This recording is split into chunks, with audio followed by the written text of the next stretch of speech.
আজকের গল্প শাস্তি।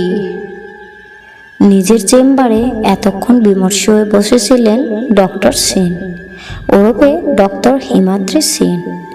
কলকাতায় নামকরা একজন সার্জন তিনি। আজ বিকাল থেকে একটার পর একটা সার্জন অপারেশন করে গেছেন। সবকটাই সফল হয়েছে, শুধু শেষের অপারেশনটা ছাড়া।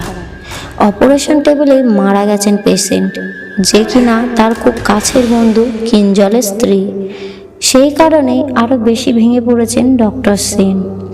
এমন সময় ডক্টর সেনের চেম্বারের দরজায় একটা টোকা পড়ল, কামিন। চেম্বারের দরজা খুলে একজন নার্স প্রবেশ করে বললেন ভেতরে।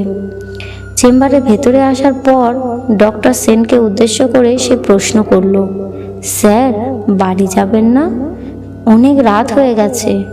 হ্যাঁ, এই যাব। মনটা আজ ভালো নেই। কি থেকে কি হয়ে গেল, বন্ধুর কাছে কি করে মুখ দেখাই? কথাটা বলেই চেয়ার থেকে উঠে পড়লেন ডক্টর সেন।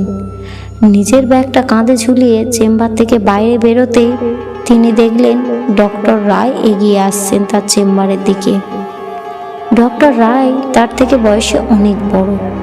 ডক্টর সেনকে দেখেই তিনি বলে উঠলেন, তুমি বাড়ি যাও, একটা দিন আমি সামলে নিচ্ছি। কিন্তু আমি যে ডক্টর সেন, তুমি এক নামকরা সার্জন, এইভাবে ভেঙে পড়া তোমাকে মানায় না। পেশেন্টের অবস্থা এমনিতেই ভালো ছিল না।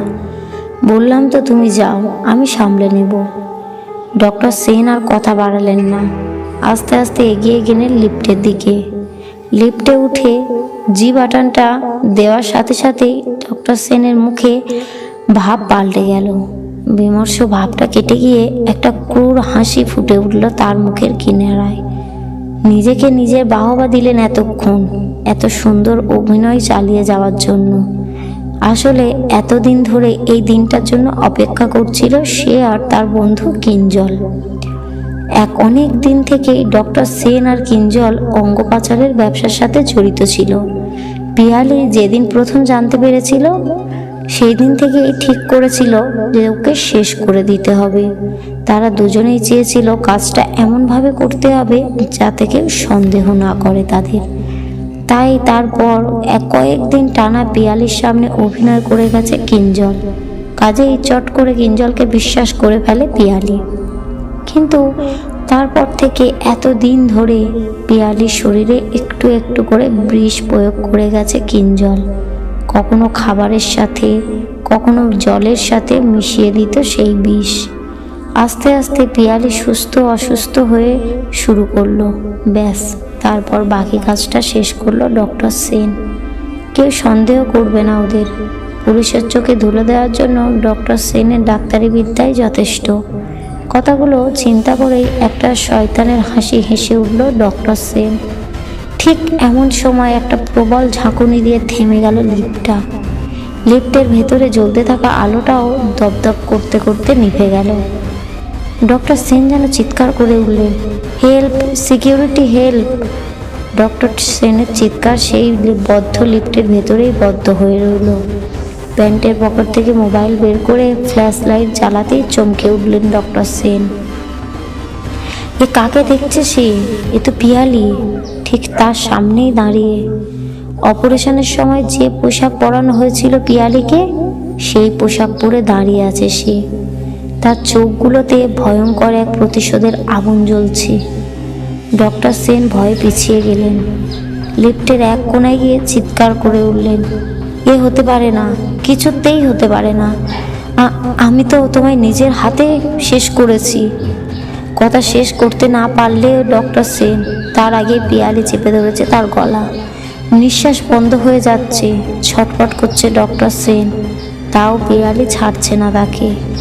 পিয়ালির হাত দুটো ক্রমশ আরো শক্ত হয়ে চেপে যাচ্ছে, বসেছে তার গলায়। আস্তে আস্তে ছটপটানি করতে করতে থেমে মাটিতে লুটিয়ে পড়ল ডক্টর সেনের নিথর শরীরটা, আর মিলিয়ে গেল পিয়ালির আত্মা। ঠিক সেই সময় আবার লিফটটা চলতে শুরু করলো, আর সাথে সাথে লিফটের আলোটাও দপদপ করে জ্বলে উঠল। গ্রাউন্ড ফ্লোরে লিফট এসে দাঁড়ানোর সাথে সাথে লিফটের দরজা খুলে গেল। আর ঠিক তখনই সকলে দেখলো লিফটের মেঝেতে পড়ে আছেন ডক্টর সেন। আর ভালো ডক্টর সেনের বিকৃতি চেহারা। ডক্টর সেনের মুখটা হাঁ করা আর চোখগুলো বিস্ফোরিত হয়ে আছে লিফটের ছাদের দিকে। পাওয়ার কাট হয়ে যাওয়াতে সিসিটিভি কাজ করেনি, আর যেহেতু লিফটে তখন ডাক্তার সেন ছাড়া আর কেউ ছিল না, তাই তার মৃত্যুর কারণ কেউ জানতে পারা গেল না। পোস্টমর্টম রিপোর্টে জানা যায় দম বন্ধ হয়ে সেনের মৃত্যু হয়েছে।